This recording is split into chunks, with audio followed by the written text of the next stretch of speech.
access your Android's hidden file manager. Now, in every Android, they have this amazing option and feature to unveil your hidden file manager into your phone's built-in storage. This is extremely important, and this is such a feature that most Android users don't even know of. You can use it to hide certain files, organize stuff, and even create a private file if you wanted to.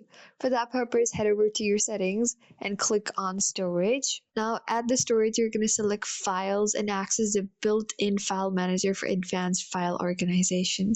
You're going to select the specific file and simply just add it into the hidden file manager. This is the file manager that we have where you can do the cleanup, optimize things, look into things. There's here, you can see here's a breakdown of all the files that I have. There's documents, apps, audio stuff, images, videos, all of it above. So this is how you can access the file manager, which is a built-in feature into Android without having to have separate apps downloaded on your phone to manage your files.